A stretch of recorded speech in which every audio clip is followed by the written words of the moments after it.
का मिलना ही संसार में बहुत बड़ी उपलब्धि है।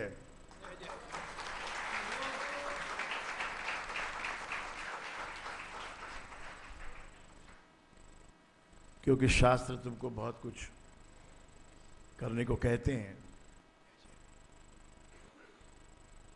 पर वो हम कर नहीं पाते। मनुष्य का स्वभाव है, वो किसी को जब कुछ करते हुए देखता है तो ही वो उस प्रकार कर पाता है। तो गुरु के संगत में आकर वो कर्म जो गुरु करवाता है वो फिर हम कर पाते हैं। इसलिए गुरु बहुत सहज से बतलाता है कि भाई थोड़ा सत्कर्म करो, थोड़ा सा अपनी आयु का, अपने तन का, अपने धन का कुछ ऐसा इस्तेमाल करो जिससे किसी गरीब का दुख दूर हो। क्योंकि उसको करने से हमारा एक इंश्योरेंस बन जाता है। वो प्रीमियम है, वो जो प्रीमियम भरता है उसको वक्त पे फिर बहुत बड़ा उसको क्लेम मिलता है। प्रभु का गुणगान सदा करना चाहिए, राम का नाम सदा लेना चाहिए। जब भी मौका मिले राम का नाम लो, मौका नहीं मिले तो संग संग में लो, कार्य करते करते लो। कई दफा ऐसा समय होता है कि 24 घंटे काम करना होता है, उसमें भी लेकिन भीतर में चिंतन और सिमरन में राम राम राम राम शब्द रखना चाहिए। ऐसी गुरु की वाणी है। और गुरु जो कहता है फिर उसके ऊपर संशय करना ये मूर्ख आदमी का काम है। या तो तुम गुरु मत कहो या फिर संशय मत करो। अगर तुम कहते हो कि हाँ ये हमने गुरु के मुख से ये बात सुनी है, ये गुरु के वचन है, तो फिर उनको उस पर पूरा विश्वास करो, उस पर लगाना पड़ेगा दाव। विश्वास ऐसे ही नहीं होएगा। ऐसा समय आएगा कि आपको कुछ लगाना पड़ जाएगा और वो लगाते समय ही आपकी परीक्षा होती है कि आप लगा पाते हो कि नहीं लगा पाते हो। जैसे अन्न का दान आपने किया 3 जनवरी को, कितना बड़ा पुण्य करनी सबने की है। इसका जो फल है वो तो अपार, बड़ा असीम फल इसका मिलने वाला है सबको। जैसे नरसी ने सब कुछ अपना दान कर दिया। जिसने सब कुछ अपना दान कर दिया और उसको फिर संसार अपनी तरफ खींचता है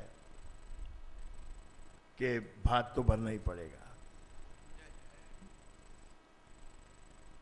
क्योंकि जो उसकी दोती थी, नरसी का लड़का तो गुजर गया था, मर गया था, तो मामा अगर नहीं होता है तो नाना को ही भात भरना पड़ता।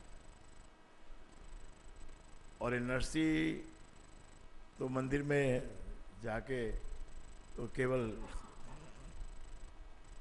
श्याम की धुन लगाने वाला, राम की धुन लगाने वाला, कृष्ण का नाम जपने वाला बन गया था।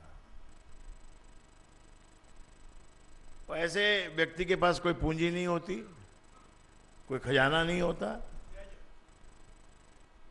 लेकिन उसने जो पुण्य करने की हुई होती है, सत्कर्म जो किया हुआ होता है, प्रभु का जो गुणगान किया होता है, वो उसका सबसे बड़ा खजाना होता है। तो फिर आए ना कृष्ण भगवान, पूरे भात की सामग्री जितनी भी चिट्ठी में लिखी थी वो पूरी लेके आए। वो अरे सामान सब लेके आए, और मात्रा कितनी, उसकी मात्रा की तो कोई बात ही, चर्चा ही हम नहीं कर सकते, बयान नहीं कर सकते। इतने ऊँटों पे भर भर के इलायची और मेवा, मिठाई, यानी वो रेगिस्तान में धूल उठ गई ऊपर, कि ऐसा लगा जैसे रेगिस्तान में तूफान आ गया हो। ऐसे इतनी इतनी धूल उड़ी, और जब वो धूल थोड़ी बैठी तो दिखाई पड़े इतने ऊंट लद लद के आ रहे हैं, सामान भर भर के आ रहे हैं। ये क्या हो रहा है? ये कि ये एक सांवरा नाम का एक आया है, वो कहता है कि मैं नरसी का नौकर हूं और नरसी ने मुझे ये भात भरने के लिए भेजा है। तो ये तो 16वीं शताब्दी में ये बात हुई है, 16वीं शताब्दी में ये बात हुई है। आप अभी 21वीं शताब्दी में हो, आपके इर्द गिर्द सब टेक्नोलॉजी है, साइंस है, मॉडर्निज्म है। उसमें आप क्या ये बात पर विश्वास करोगे? क्या ये बात को, ऐसे विश्वास को लेके चलोगे? देखो हमारे यहाँ जो सत्संग होता है, इसमें जो लोग हैं वो ऐसा नहीं है कि एक हफ्ता भागवत सुनने के लिए आ गए, बाद में गुल हो गए। यहाँ तो हर रविवार को बरसों से आ रहे हैं। क्यों आ रहे हैं? क्योंकि उनको वो जो सुना है, उन्होंने जो भक्ति के मार्ग का जो दर्शन करवाया जाता है कथाओं के माध्यम से और भजन के माध्यम से, वो उन्होंने प्रत्यक्ष अपनी ही जिंदगी में देखा है। यहाँ कितने लोग ऐसे बैठे हैं और हर साल ऐसा ही होता है। कितने लोग ऐसे बैठे हैं जो कितना चिंता में उन्होंने अपना जीवन निकाला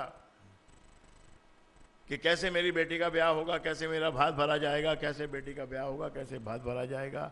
और ऐसे करते करते और सत्संग करते करते ये चिंता भी चलती है और सत्संग भी साथ में चलता है। तो जब समय आया तो इतना बढ़िया विवाह हुआ, इतना बढ़िया भात भरा गया और जरा भी जोर भी नहीं आया।